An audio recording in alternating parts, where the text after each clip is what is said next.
There are no sun-dried tomatoes in the Sicilian pesto. Welcome to your guardian chef, your angel in the kitchen.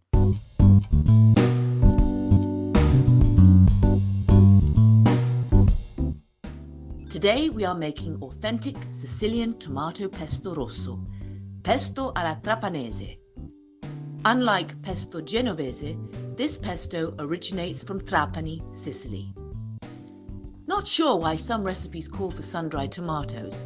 My Uncle Mario from Trapani always made it with fresh. This is a summer recipe, and with the abundance of fresh, tasty tomatoes in Sicily, why would you make it any other way? These are the ingredients you need. The measurements are in the description below.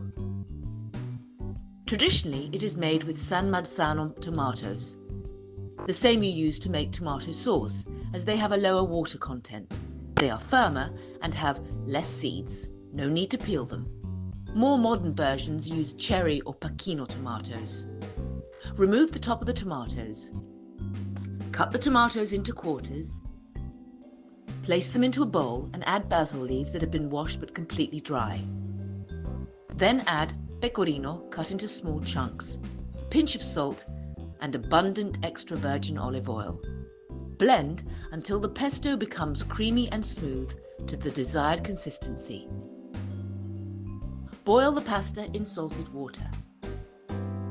While the pasta is boiling, you can toast the shredded almonds in a pan or in the oven.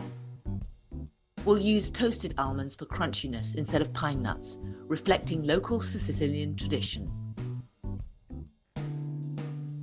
Toast almonds until fragrant and lightly golden, but watch carefully as they can easily burn. Once the pasta is al dente, drain it. Pour the pasta into the bowl and mix it with the pesto.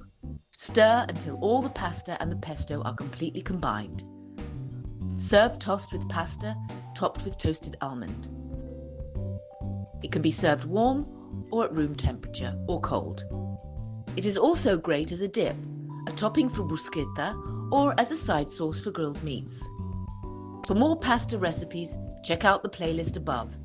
And don't forget to subscribe. So easy to make. This is my son's piatto forte.